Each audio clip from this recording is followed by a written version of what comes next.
Joining us right now is Texas Attorney General Ken Paxton, who has an exclusive announcement to make. General, tell us all about it. Tell the audience all about it. Yeah, so within the last hour in Texas, we filed a lawsuit against the Biden administration related to the Consolidated Appropriation Act that was passed a mere 2 months ago, spending about $1.7 trillion. We're arguing that Congress did not have quorum when they voted. That's a requirement in the Constitution, and they cannot pass that by proxy. In other words, they couldn't have other members who were there vote for members who were not there for whatever reason. That's a violation of the Constitution. So all of that spending and the implementation of that by the Biden administration is a violation of the Constitution and therefore illegal. So Ken, just to get this clear, it's not the vote itself was done via proxy, which, by the way, I hate the proxy voting. It's the fact that you can't have a quorum with proxy quorum calls. Is that the point here? Yeah. So for 240 something years, we've always had quorum in order to pass legislation. If you don't have quorum, you either have to adjourn or you have to compel members to be there and get your quorum. It's typical in any legislative body. It was typical where I served in both the House and the Senate in Texas. And it's required by the Constitution, so they have to have quorum.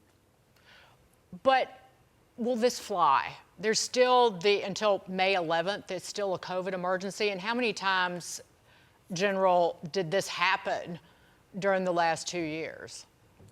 Well, I'm not aware of it happening any other time. Maybe it did. We haven't found another time when they used that little sleight of hand to avoid the requirement put in the Constitution. So I don't know a way, even if there's COVID. I know they claimed that that's why they were doing it. Think about it.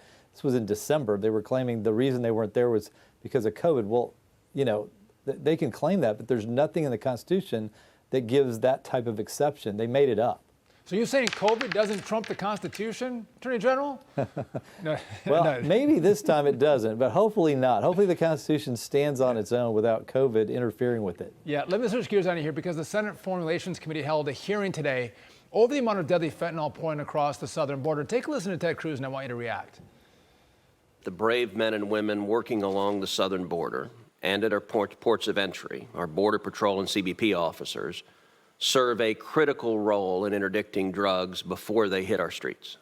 If we decided to cut the number of Border Patrol agents dramatically, let's say in half, would you agree that would hurt our efforts to stop illegal drugs? Senator, I would defer some of this to the Department of Homeland Security and Secretary Mayorkas. You're not willing to answer that question? But here's what I would say about this. We believe that DHS plays vital defense. Okay, those are talking points. Would cutting the number of CBP agents in half hurt our ability to stop drugs? Yes or no? Senator, I believe it would. So, Attorney General, the DEA not being able to answer a question about not having Border Patrol in place to stop a drug flow from Mexico. Can you make sense of this for us? Look, you're asking a very hard question that I can't answer. I have no idea why they wouldn't be able to make that calculus and know that with less border agents, we're going to have more drug influence. Common sense. It should have been an easy answer, and it should have been a quick answer, and it makes them look really bad when they can't answer a simple question that has an obvious answer. General, in terms of, let's move on to eggs. Wildly expensive for so many people, and there's been smuggling of people trying to bring eggs that they can buy at a cheaper price from Mexico into the United States. Now, not supposed to do that. It's illegal. CBP reporting that seizures of eggs and poultry products more than doubled from October to December of last year as we continue to see a spike in the price of eggs. Sean knows this well. They're up 70% from a year ago. That was if you're lucky. Right, exactly. Yeah. Dozen eggs more expensive than a pound of ground beef. That's right. Right, according to Stephanie Freeman, our producer. What do you make of this? And I mean, the law is the law. That's your job. But what can be done about it?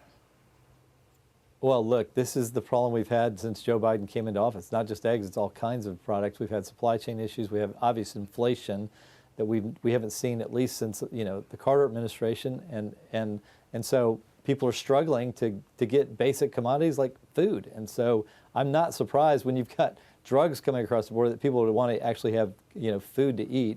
So I'm not surprised this is happening. I think it'll probably continue. But I'm going to tell you, Attorney General, we shouldn't have one agent work on smuggling of eggs. every asset should be used to find illegal drugs coming across the country, and that we're going after people who bring eggs into the country just trying to survive, frankly, I find that to be outrageous.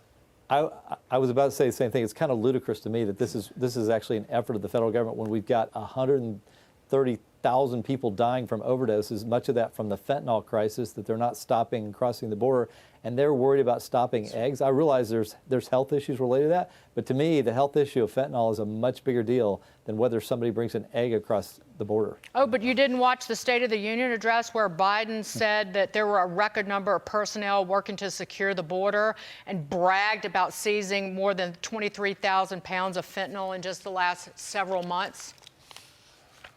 Well, I guess I saw that, but I didn't believe it because I know what the facts are, and I know that there are more people crossing the border than have ever happened in the history of our country. There's more drugs crossing our border than have ever crossed our border, and there's more people dying. So that may be a nice talking point, but the reality is everything's bad as it relates to the border, and the Biden administration is not just ignoring their job. They're actually doing just the opposite of their job by inviting the cartels to bring as many people here as possible. Ken Paxton, Texas AG, thank you for joining us on The Bottom Line. We appreciate it.